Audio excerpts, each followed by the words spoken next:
La La Land. La La Land. La La Land. Hello, Internet. Last month, I talked about a movie I absolutely love and adore, and it just fills me with so much joy. But I'm here to remind everyone I am a hater.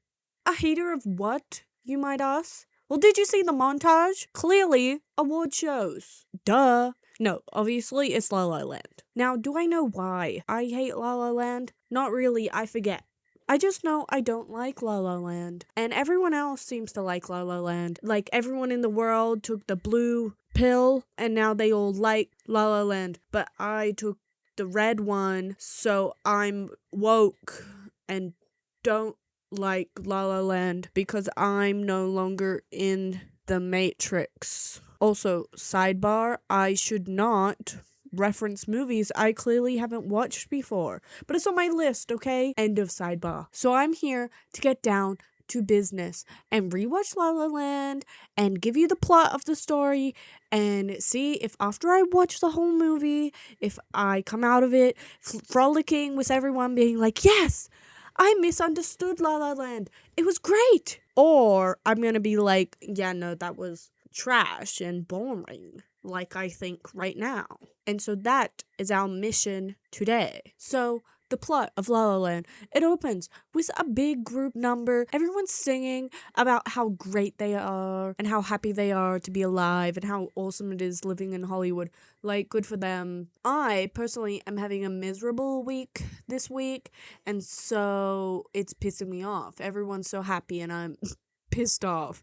My life sucks. I mean, I had to re-record this video. I got stood up on a date recently. Okay, everything sucks, and they're all happy. So I'm bitter. I do, however, really like this one dancer in the purple shirt. Okay, purple guy, you're absolutely killing it. We have Mia. She's the main girl. And what do we know about her? She lives in Flop Nation. She wants to be an actor in Hollywood. She's not that special. She's not getting roles. And so she just like failed this one audition. So she's kind of moping around. And her friends are like, get up, we're going to a party. And the truth is, if she was a real go-getter, she would be using this party to, I don't know, network. I don't know what type of party this is, but surely there's someone. Instead of networking, she's like, no, I'm gonna sing this movie's rendition of Michael in the Bathroom and be all sad. And while we're in the bathroom, I guess, sure, I'll just put it here. The color story of this movie is really nice, okay? I can give it points for that. Good job. Your movie looks really nice. I don't care about the music yet so far. I like that she sang a song in a bathroom so I could make a Be More Chill joke. But other than that, like, the music, I'm not connecting with it. And at this party, it's clear she is the biggest loser ever. Everyone is slow motion dancing just to avoid eye contact with her. And I guess the party finishes or she leaves, but she's walking home alone. Where are her friends? We don't know. Maybe aliens got them. I don't know. She has no friends and she's walking home. But as she's walking, she hears this Minecraft soundtrack ass beat, and because she yearns for the mine, she's like, I need to look. And she goes into this restaurant where, unbeknownst to her, the biggest pretentious jazz guy ever to exist. He's the other main character, and he's just playing his piano, and he hates his life because he wishes he could just be playing jazz music right now, but instead, he's at his job where he has to play Christmas music and not jazz music, so his life, I guess, sucks. All he does is go, yap, yap, yap, jazz, yap, yap, yap, music is life, yap, yap, yap, jazz, jazz, jazz, and I'm like, I get it, you like jazz. So what does he do? He jazzes it up all over the place and gets fired. You're fired. No, I know that's what you're saying, but it's not what you mean. What you mean is... You're fired. By the way, hate him. Okay, he just gets fired. What does he do? Shoulder barges Mia. Like it's her fault. She's gonna be something one day. And what will you be, Mr. Jazz? I hope he fails miserably in his career. Maybe, and it's just a thought here, maybe I don't like this movie because I don't like the male love interest. And so Mia and this man, they keep running into each other. And this time, it's at a party. And Mr. Jazz, he's in this 80s tribute band. And he bloody hates this job, probably more than the Christmas one. And Mia, because she's hot, she gets away with being really quirky. She's like doing really weird dances. I told you get away. He hates it, but in a way that is probably giving him a boner. Ew.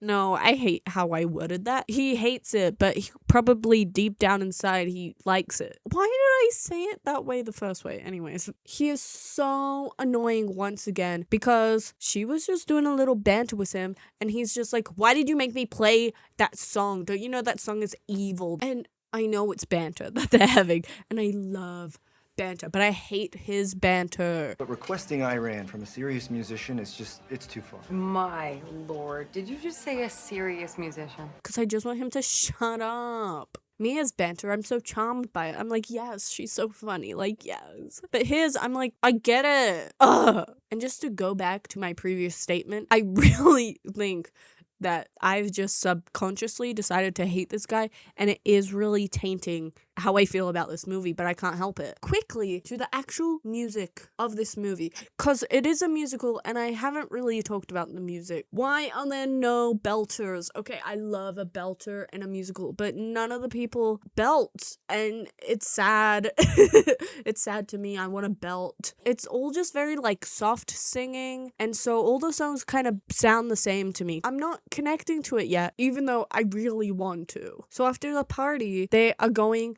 to go pick up their cars, but because a lot of people were at this party, their cars are super far away. While they're walking, they're also trying to outmog each other and tap dancing, which everyone knows is a universal way to tell someone you're kind of interested in them, is to just tap your little heart out. And I guess one thing that the male character does that gets him like one piece of apple pie is that he goes on this long walk with her to find her car, and then he's like, don't worry, my car is nearby. But he turns around, walks all the way back to the party because his car was in front of the party the whole time. So he did that purposely to just hang out with her more, and I'm like, I guess that was romantic of you.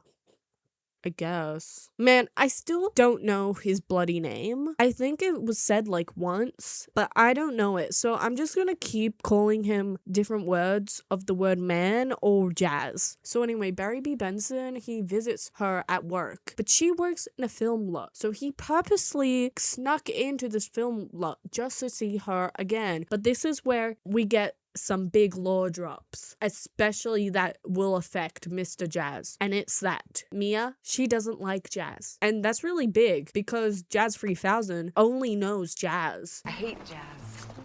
Are you okay? What do you mean you hate jazz? Like, his big dream is to open up a jazz club and play jazz all the time, and she doesn't like jazz. I bet she will probably learn to love jazz. He'll learn. I don't know what his development will be. He learns to stop being annoying. Yeah, she gets a call back, be on a TV show, and they celebrate this by going on this date. But she actually already had plans with her boyfriend, who is this man you're apparently dating. But don't worry, don't focus on him. At the dinner, she immediately has a mini psychotic break where she starts listening the music that reminds her of Mr. Jazz.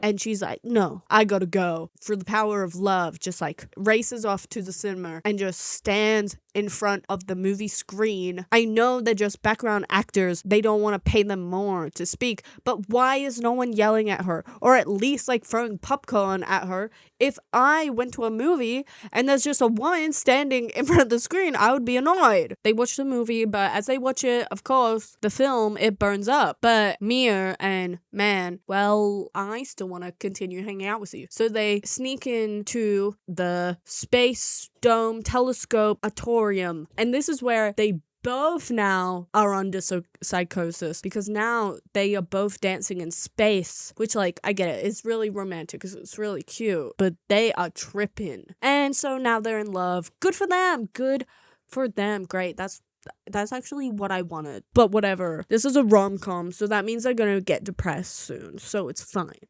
It's fine. They're gonna fall out of love for a bit, and it's gonna be bloody awesome. It's gonna be, here we are in their happy situation. Okay, Mia, she's writing this one woman play. Mr. Jazz, he gets a job working at his friend's band, but it's like a jazz fusion band. So he honestly doesn't really like the gig because it's not pure jazz. The fact that his band is like trying to evolve the music makes him like want to explode himself and end it all. Maybe if you got out of your butt and learned the word compromise, maybe you would enjoy your situation more. His band, it actually gets like really popular. They're doing really big shows, but like, oh, woe is his life because he doesn't get to play pure jazz in a jazz bar. But Mia's life is not going as fast as his. No one really cares about her production, and so she's doing a lot of work by herself to try to get it done. I'm starting to remember one of the reasons why I stopped liking this musical when I originally watched it, because it went from like singing songs all the time, and like the songs were used to like move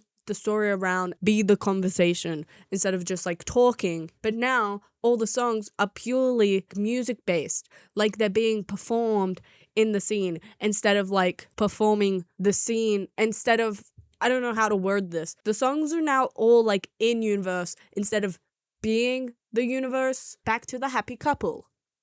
Well, actually, they're not happy anymore because Orkies, they're having a fight because Mia is like, I thought you had these dreams of doing the jazz shit with the dumb chicken name. Now you're being like a sellout to your soul. And he's like, I thought this is what you wanted, me to have a job. This is the dream. And she's like, nah, that's not your dream. And he's like, I'm doing this because this is what you wanted and you're just a dumb little actress. Some time passes. I don't know. It might be the next day. I don't know. The movie doesn't tell me.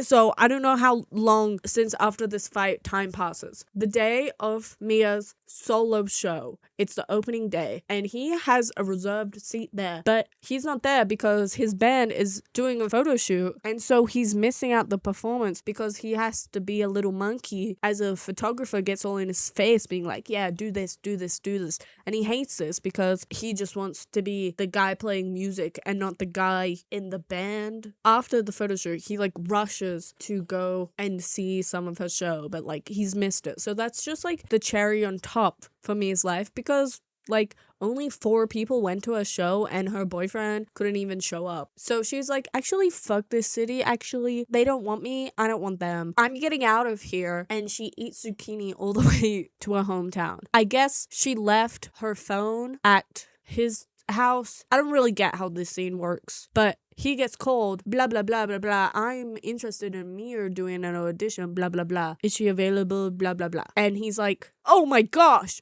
I gotta go get her. This is her big break. And then I zoned out for a bit while watching this movie. And then a time jump happens. And now she is a really successful actor. So I guess her audition went really well.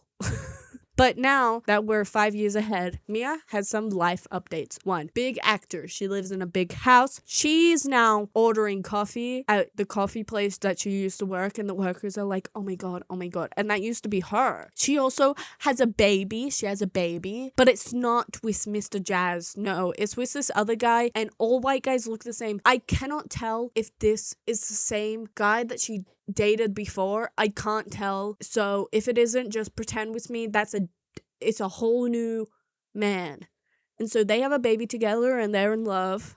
And so her life, bloody great. It was great. And Mr. Jazz's life, his life is, I guess, also great because he has his jazz club. He did use the name and logo that she was like, this is way better than whatever you thought. And his club is called Seb's. So I'm guessing his name is Sebastian. I'm just going to keep calling him Mr. Jazz. Mia and her husband, they come to his club and he does some emotional warfare and starts playing his and Mia's song.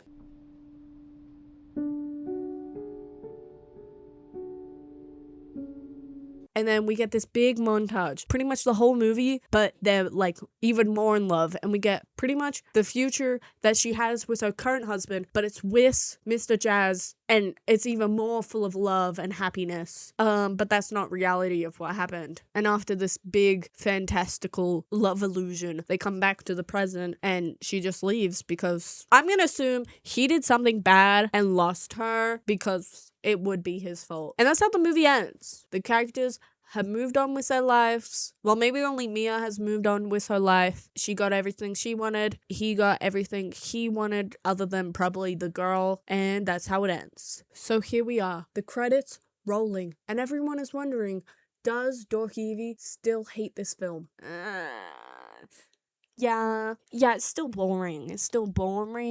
I think I still am a hater. Nope. But there's something I'm just not connecting to. And if you guys in the comments, if you like La La Land, could just tell me, like, why you like La La Land, and then maybe I can rewatch it in another 2 years, and I'll have that perspective, and I'll just pretend that's my perspective, and then I'll rewatch it, and I'll be like, wait, I understand. But I don't know, something about it, I just don't care. And I just want to be in the club with everyone going, yes, isn't La La Land great? But no, instead I'm like, I would rather watch something else, which is what I did straight after I finished this movie. I was like, I need to watch something else to engage my brain. And so I watched this bootleg of this musical called Maybe Happy Endings. And I know it's not fair to compare a stage musical to a movie, but man, one of them still had me crying and the other one was La La Land. Maybe it was because I'm so annoyed with my current love life, seeing two people be in love. I can't connect to this because love sucks. But maybe seeing two robots be in love, I was like, wait, like,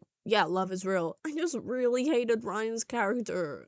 He just made me not want to listen to jazz. The few points it gets, okay? The visuals are amazing. Like, you can watch this movie silently and, like, at least it'll still look cool. But you put the words on and I'm like, I don't care what they're saying. And I feel like in a musical, you shouldn't be caring what they're saying because that's, like, the main motivator, because instead of just being a visual experience, it's also an audio experience, but I didn't care about the audio. When I originally watched this movie 2 years ago, I rated it 2 stars. But this time when I rated it 2.5 stars. So by that logic, in 10 years, this will be a 5-star movie. So just give me 10 years, guys, and I guess I'll like La La Land. I'm just a young, soon-to-be 24-year-old girl. Maybe I'm just not mature enough for La La Land. I don't know. I'm just trying to find reasons to excuse why I don't like La La Land. And honestly, that's all I really have to say about La La Land. If you like La La Land, please tell me why I should like La La Land. I'm really tired. I'm gonna go. Bye-bye. No, there's a mistake. Moonlight, you guys won Best Picture.